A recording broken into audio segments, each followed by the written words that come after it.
My guest today is Karee Upendo, and I met Karee through Instagram. Actually, well, yeah, we met through Instagram, but I started following her on TikTok. Somebody sent me a link to a video on TikTok, and I was telling Karee that I am scared of TikTok because I'm old, and whenever I open up TikTok, something yells at me, and so I just close it up as quickly as I can.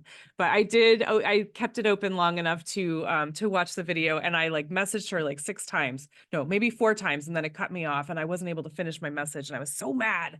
And then I looked her up on Instagram. So I've been following Karee on Instagram, and I messaged her on Instagram. And I said, please, please, please come on my podcast because I love your story. So Karee, thank you so much for coming on today. I'm so thrilled to have you here. Well, I appreciate you. Thank you for reaching out to me and inviting me. Like, I like to talk to people not in person. So this is a yeah. I'm just normally out in the woods with my kids and my farm. So I normally don't get to really talk to anybody outside my family. Like I said, I don't know anybody in the city outside of the schools we go and volunteer at and the people we see, and I really don't have that like connection. So I love doing this. It's amazing. Yeah. So Karee lives in Georgia, but she is from Wisconsin. Or Yep. you had moved from Wisconsin anyway. Mhm. And so Karee was living in the city and teaching, and life sort of fell apart. And then they decided to move and start farming in Georgia. And I don't want to tell the story for her. It's a big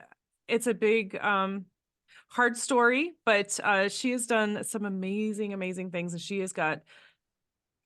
We're making some plans. We're gonna do some big stuff together, I think, because Karee is going to make some waves, and she's gonna do some really. She's gonna teach some people some really cool stuff. So Karee, you said you were teaching in Wisconsin, Mhm. and you had a hard time with that. Yeah. I'm autistic and I don't think like most people. I stick out like a sore thumb. I always have. I transferred from 4 different high schools because I was so awkward until I finally got to an art school where I was able to thrive and be myself and write poetry. And I just, yeah, I'm just a little different. And I had a really hard time fitting in the work, the workforce and bridging connections with people, genuine connections, and feeling a part of something. It Mm, was hard for me. yeah. And so I had a thought. Oh, so you went to art school, and you said that you were a designer also? I worked as a designer for 12 years. My grandmother taught me how to sew when I was 6 and a half. And when I was 21, I started at a company called Karee Couture, where I make like French couture, like gowns and wedding dresses and like really, really wild, different designs.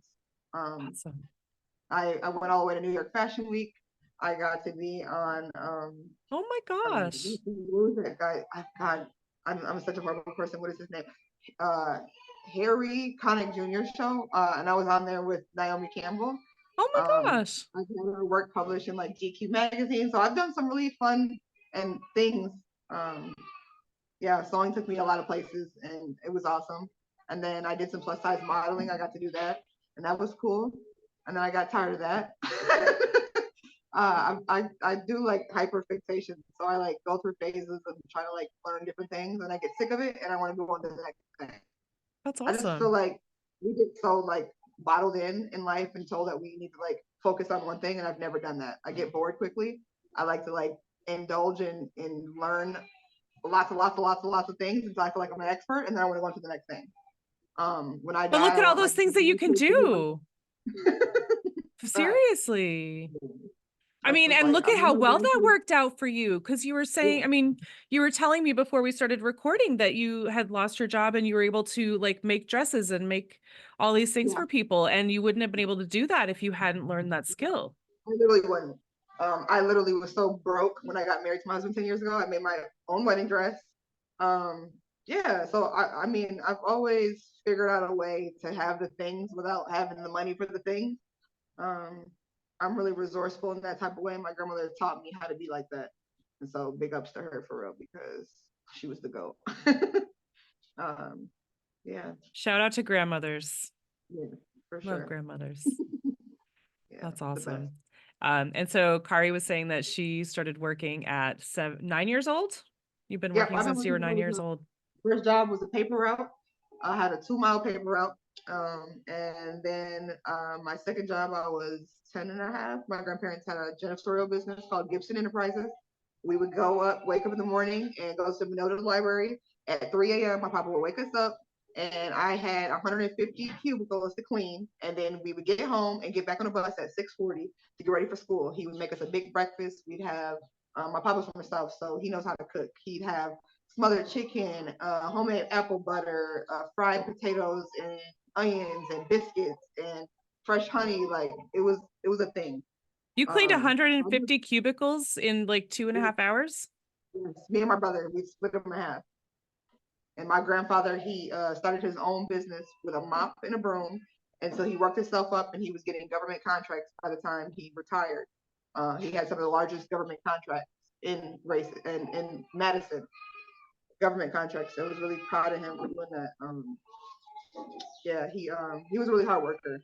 And back in those times, he used to make his own cleaning solutions. We'd be at home mixing homemade solutions with his vinegar. He knew how to like go to like thrift stores and take apart like vacuum cleaners and rebuild them for his his little janitor's closets that he had in his buildings.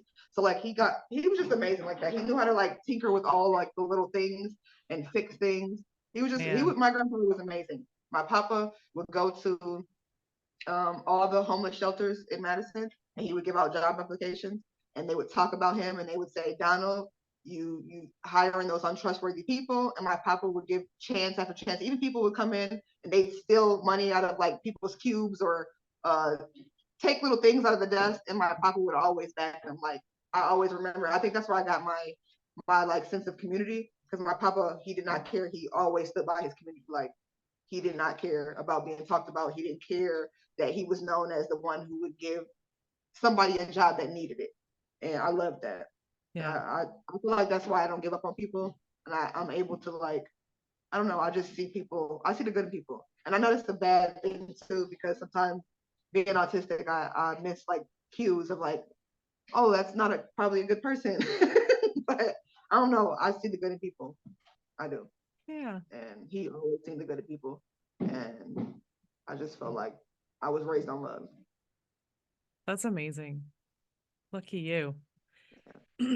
And so now in Georgia, you are farming with your husband and Yeah. you've got 4 kids, but one of them is not old enough to be farming. Your youngest is just 1. And so you are gardening and you have alpacas. Do you have other animals though, right? I know you have chickens. I think it's close. Darn it.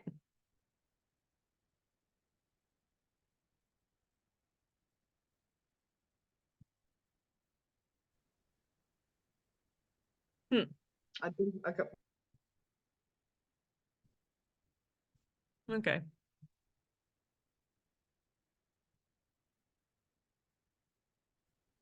Are you there? Oh, yep. okay. But so you're in Georgia, you're farming with your husband and 4 kids, and one of them is not old enough to be farming. She's just a year old. But you have alpacas and you have chickens, right? Uh-oh.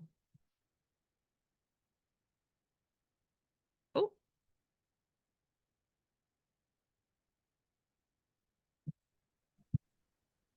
there you are. I'm back. Mm. Okay. But so you have alpacas and you have chickens as well, right? Yep. Chickens, ducks, alpacas, and bees, and we raise monarch butterflies too. Oh my gosh. You raise monarch butterflies? Yeah, we get them every September. We have like we planted like a half an acre of milkweeds. And then we have just like a migration station, like The way an station? area where they can migrate through, and the kids can watch them grow and develop, and yeah. Nice. Nerdy stuff. That's awesome. Hey, I mean, you're homeschooling, right? Are you homeschooling? Yeah. Yeah. Um, Yeah. of course you are. You're a teacher. Um, but so, and so you are, so your big seller with the farm is alpaca poop, but you call it magic beans. Yeah, magic beans. And what are Yep. people doing with the alpaca poop? They're using it as fertilizer? Yep, they're using it as fertilizer. Some people are doing it as compost, but they're just making it like an alpaca doodle tea. They're taking the bags and putting it in like 10 gallons of water. And so like one bag makes about 8 to 10 gallons of fertilizer. And you just let it sit for like 24 hours, and all the nutrients is in that water, and you use that water to, fertilize your plants or do whatever you want to start your seedlings. Yeah, even Awesome. house plants. People use it for house plants. Awesome. That's very cool. How many alpacas do you have? 4. Wow. That's a lot. Do you have And to that's like why. shear them and stuff? Yep, we got to shear them and cut their feet every year. We do it every like March, April, because it gets hot here in Georgia, and so they can't have all that fur. They will literally not be good. Yeah. Yeah. Do you like spin the wool and do stuff with that No, I or couldn't go to a fiber mill. I don't got time for that. I tried that, and the hair not was yet? everywhere. Hair was everywhere. I said, no, I'm never doing this shit again. Yeah, so we just send it off to a fiber mill. We even sell, we do alpaca fiber balls. We make drying balls here as a product. Awesome. We sell bird nesting balls, so to help birds in the wintertime get nesting materials. And yeah. That's awesome. Okay. And so, and one of the things, so alpaca poop is one of the things, but so you have lots of things to talk about, to teach people. And you're super, super passionate, which I'm so all about. You were talking about teaching about gardening and food, teaching about healthy food and where food comes from. And because you grew up not having that knowledge. Well, you grew up with your grandparents doing that though, right? You grew Yep. up farming. Yeah, I aged out of the system. I was 16 when I aged out. I was in kinship care, so it's pretty much like it's a program where pretty much like a relative temporarily like adopts you or fosters you. And then my grandmother got sick, and she had to move back to Racine, and I was still in my junior year, and I was like, I don't want to go to a city where I don't know anyone. I just need to finish where I'm at here. And I had been working since I was 9. I already had been working. I was working 40 hours a week at the time. I was my scholarship was secured for college. I was good. And so I had the choice to either go back to stay with my mother, who I had been separated from since I was 7. I didn't know anything really about her. I was angry at her. There's a lot of anger. And so I didn't think it was gonna be the best thing for me to do. My brother at the time, he's 3 years younger than me. He didn't have a choice. The judge sent him to go back with her since she was sober. And so he was able to foster and build that relationship then. I'm able to do that now. I've been doing that now as an adult. Now that I'm able to like separate myself from being her child and seeing her for what she was, an autistic Black woman who was undiagnosed and had a lot of mental health issues and wasn't able to get the help that I've been able to get and my kids have been able to get on spectrum. My oldest son was diagnosed at 3, and my second child was diagnosed at 3. And so they've been getting help in the things that they've needed. And I wish my mom would have been able to get those things that didn't happen for her. Yeah. And unfortunately, living with autism and trying to be overstimulated and trying to mask, I think it was too much for her. Yeah. And she turned to alcohol. And so yeah, I was just angry at the world. I wanted a mom and dad growing up, regardless if I had my grandparents. You still always want that, your parents. Sure. And I think the most traumatizing part was being removed from the house, because it'd have been different if I started with my grandparents, but I was living with my mom and being taken out of the home at 7. That it changes something in you mentally. Sure. And so, for sure. Yeah. And so, yeah, I ended up homeless, teen, diagnosed with an illness that I knew nothing about, and going into parenthood and not having any guidance or anyone around. And so I felt really embarrassed and shamed, and felt like I let my grandparents down, and I just mentally couldn't handle it. Yeah. That was hard. Yeah, that was really difficult. I was a baby having a baby, with no stable home to stay. And a lot of systems that were in place were able to help me. We went to food shelters. I stayed at a shelter, and a lot of older women in those shelters helped me. And so when I got into a position to be able to help, that's what I did. I dug back into community. That's why I always stay with volunteer work and community, because I just feel that's where I feel safe at. I want to be what I felt like other people were to me when I was in that situation, because I feel like I was thrown away and kind of just like, oh, she's going to be just like her mom. And kind of already had those preconceived notions on who I was going to be and who I wasn't.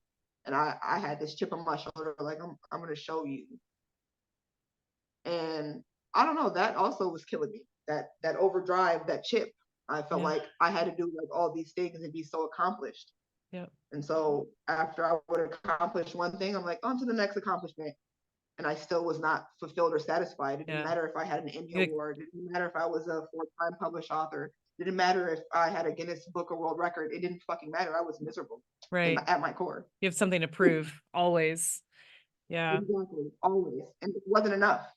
Because internally, I didn't feel like I was enough. Yep. So I had all these things, all these awards. See, look, I'm worth something. And inside, I didn't feel like shit. Yeah. And so I had to fix it. I had to start with me. And yeah, I'm still working on me. Still working. Samesies, girl. Yeah. But look at you now. Look at where you're at. But so one of the things that that we wanted to talk about, or that I wanted to talk about, that you had mentioned, is that so you were a teenager raising a child, you were living in a car, but like you have come to this place where so you were saying, like, when you were teaching, this is one, I'm like losing my train of thought, but so when you were teaching, you said that kids did not know like where their food came from, and it just like comes in a plastic bag at the store, right? It just, that's where it grows. And it just appears in places, but and so it's something that you've always felt passionate about, making sure that people know where their food comes from, and the value of that. So I feel like if you experience growing food, you really haven't experienced food. And so you've taken a bite of something that you've nurtured from seed and waited 6 weeks to see a seedling, and then had to prune for several weeks and fight bugs and go out there and water in the hot ass sun every day. And then you finally get to taste what you made, and it tastes nothing like you've ever had in any grocery store. I don't think you've really lived. Yeah. Just being honest. Yeah. You said it was like a spiritual experience, right? Because it's, you literally have a spiritual connection with the earth. When you spiritual connection. Outside gardening, and you're just seeing how all the things work. I see my bees flying over me and pollinating and helping me grow my plants. And it's just like all the different things are working together. And it's just like, damn, this would be beautiful if we did the same thing. Right? Nature's a beautiful dance. Like nature? Yeah. Yeah. Yeah. So do you have plans to do something like that? To do something with that? Yeah. So we've already started. Like we have relationships with all the surrounding schools. We go in and we teach farming education classes and show them difference of emu eggs, and show them how apiculture and beekeeping. I grew up, I never seen Black women in farming. I never seen us except represented in books. They were always showing us sharecropping and cotton and slavery. They never showed the same thing. It's the same thing. I've never seen a Black woman beekeeper in my life. And so now I look at my pink bee suit and my boots, and I show them what a Black beekeeper looks like. And they're able to see themselves through me, because they say, damn, she's a Black beekeeper. And then they're able to say, well, I want to be a beekeeper. And that's why I show up, because I didn't see those things represented. So I felt like I could never do that. It's because I thought we couldn't do it because I never seen us do it. Yep. And so I just want to be a trailblazer and make it easier for the little girls behind me who want to be in agriculture and who want to be doing all these things, and they feel like, well, I'm too scared to go to that bee association meeting because everybody is middle-aged white men and I'm the only Black girl. I want to Yeah. see more of us in Yep. these spaces. And that's why I show up to show, man, bees are cool as fuck. You don't gotta be running from bees. The asshole bees are wasps and hornets, not honeybees. I promise you, if you ever got stung, it probably was not by honey. And so those are the type of things I try to show up and tell and talk about our native pollinators. And yeah, I want it to be cool and interesting. I grew up under 𝗫𝗷 the Science Guy, okay? I grew up under Crocodile Hunter. I grew up watching people in nature having fun and living their best life and making it funny. It was literal edutainment. And that's how I try to show up on the internet. I want it to be fun. I want it to be educational. I want you to laugh though too. I want to be silly. I want to show up. I want you to be organically learning to where it doesn't feel like you're learning. So you're gonna go outside and be like, damn, I know about these woodbuggers because I've seen this girl talking about it on Instagram. And now you can go make some miso soup with your friends. You know, Heck yeah. I want it to be like that. I feel like when we learn in a way that's not feel like we're being taught something, it's easier to digest and learn because you're just like, it's funny. This is a funny video. But when you leave, you're going to know how to identify a beauty berry because you watched this video. That's what I want. That's Yep. all I want. Yeah. And so you learned about a lot of this stuff on like TV, you said, with 𝗫𝗷 the Science Guy, or is it, or you're learning about it through Google and YouTube? No, my grandmother was an herbalist. She was an herbalist. My grandmother was sick. She was diagnosed with meningitis, and she spent 4 years of her life at Mayo Clinic. And they gave her a less than 3% of survival. She had a shunt in her head. It was a whole thing. And my grandmother turned to medicine because man told her she would never walk again. She'd never have her taste, sight, or smell again. And she was like, you're wrong. And in 18 months, she walked into her doctor's office and her doctor was like, how did you get here? She was like, I walked. My grandmother was so strong in that way. I grew up helping my grandmother make pills. She would make us drink cod liver oil before school. She was the kooky lady. But now in today's, she'd be that girl. She'd be the it girl. Back then, you know, you did herbal remedies and herbal medicine. And you got us outside foraging for gallons of dandelions. You were a weirdo. Mm-hmm. But now it's like, I'm so thankful because it's like, she knew what it was back then, but she was searching and finding her way because she had an illness. And I hate that about us. I hate that we always have to search and seek other options when we get sick or something happens devastating. And then it's like, oh, we want to look up soursop and how to rid our body of these illnesses. And we turn to nature after we've already experienced Western medicine and it's not working for us. And I hate that for us. Yeah, right. Once medicine has failed us, we have to search for other options. Right. Then we search for nature. Then we turn to nature. And yeah, I mean, and there's also like, you know, with herbs and stuff, we should be maintaining with that and being proactive as opposed to waiting until after everything else has failed. But, you know, it's the generational things. I've talked about it before, and I know we've talked about it, just that, where the system is messed up. It's just messed up. It is. You take these medications. Literally, It's just pushed on you. Yeah. But so foraging was another thing that you wanted to talk about. So foraging is another thing that you with like kids and stuff, you were saying you wanted to definitely talk about. Yeah, I love foraging. I feel like a lot of us, we want to garden and we're interested in gardening, or we tried our hand at gardening and it didn't work and you gave up. And I feel like foraging is, to me, it's easier than gardening because when I go outside and I look outside, to me, it's a grocery store. Like I look outside and I'm like, oh, I can eat that, or I can't eat that. And I feel like if we taught kids, like my son Asher, he knows how to identify over 50 wild edibles just because he sees us eat it. And so just like a child is able to identify an apple or a banana in the store, he's able to identify these same things out in the yard. It's no different. It's food to him. I want us to be able to identify the same things. Like, why aren't we? We got, a lot of us have food in our backyard that we can tap into, make jellies, preservatives, meat substitutes. It's so much. And I'm just like, why aren't we tapped in? What's going on? Yeah. How did you learn to identify those things? Was it just I grew up in the 90s. So we was eating those things inadvertently anyways. We was outside. You had to go outside and break out the hose. We was foraging on our bikes for mulberries. We was grabbing bushels of mulberries before we even knew they were mulberries, eating berries. We shouldn't be eating nothing. We was eating crab apples, cutting open crab apples. My grandparents had rhubarb and onions and alien vanille. We had dandelions. We had all the things. And most people who grew up in the 90s, when they talk about it, and we say, oh, remember when you played house outside and you was eating that grass that tasted like a wild onion? That was alien vanille. It really wasn't a wild onion. We call them wild onions, but we've been doing this. Like a lot of us have been already doing that. Like, yeah, I used to eat dandelions. My grandma used to fry up dandelions and fritters. Like, girl, that was foraging. Like, a lot of us have been foraging and just don't realize it, or have been taught things that we can eat in our yard from our grandparents because they knew, because their parents told us. And so I already had that naturally, and I just expanded it by literature and my mutuals, seeing what other people are growing in their regions and what they're finding. And I get hyper fixated on stuff. So I just digest information. And I'm like, I want to know everything. I want to know about every tree. What I want to know about every mushroom I can eat. It's an obsession. It's really a sickness. it's really a sickness. It's not a sickness, Karee. It's really like you're just so far advanced.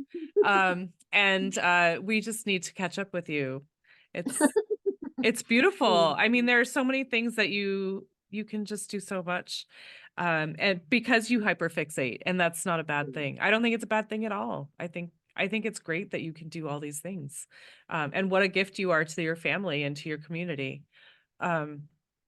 So I just wanted to kind of tie this all together a little bit. So sustainability, this is, I mean, these are all sustainable things that you're doing, just like making do with what you have and using what's around you, and making things instead of buying things. And you were saying that you, another thing that you had said off the air was, oh my gosh, when you moved here, you had to stop having your hair done, and you learned how to do your own hair. That's a big thing in our community. Our hair is a big thing. I have 4C hair texture. I didn't know how to do my own hair, and I was a grown-ass woman. I have autism. A lot of us with autism are tender-headed. I still cry as my big age will slide down a hairdresser's seat at a salon. I used to have my hairdresser, shout out to Payne, I love you, for taking care of me for 10 plus years. He would take me in his back room and take my appointments early just so I didn't have to be in the open area with all the rest of the people because I would cry. At my big age, I know.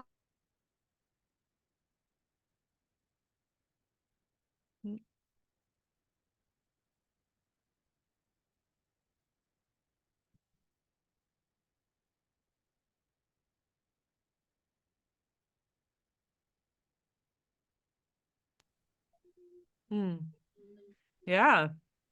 And I think, and so you learned how to do your own hair, which you said saved you $300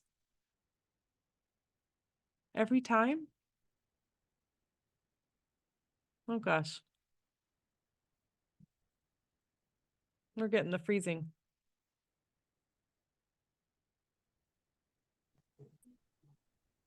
I think I lost you again. Yeah. It's so funny how for me, you freeze, and for you, I freeze. Is that right? Yeah. I froze up. That's so interesting. But so when you had to learn how to do your own hair, and that you said that saved you like 300 and. Yeah, I was paying $300 to get my hair done. And then I would always tip him. I'm a big tipper. So I would be spending $400 to get my hair done. Yeah, it was ridiculous. But now you do it on your own. That's amazing. But so that, that's another thing that is just, everyone can't do that. Obviously it's, I'm not coordinated like that. I tried to cut my hair and it was not nice, but, I think that those are all amazing. Those are such great things that you can do. And you and I have very, very similar ideas about sustainability, in that you were saying it doesn't have to be like this huge thing. You could just, like you were saying, when you're eating oranges, just instead of throwing the orange peels in the trash, just put them in the compost, and, stuff like that. Like it's just putting it in a different place, and then, just adding on to that. And, it's all just, it all just adds up. It's not, it Mm. doesn't have to be these Making huge an egg, things. making eggs, put the eggshells in your plants or throw them outside. Like, it's just the small little things. Seeing how much trash, look at your trash, how much, how much waste are you're having in your home. And then when you get to the grocery store, maybe buy a few things that are in glass versus plastic. Just the small little things. It doesn't have to be this huge thing. It really doesn't.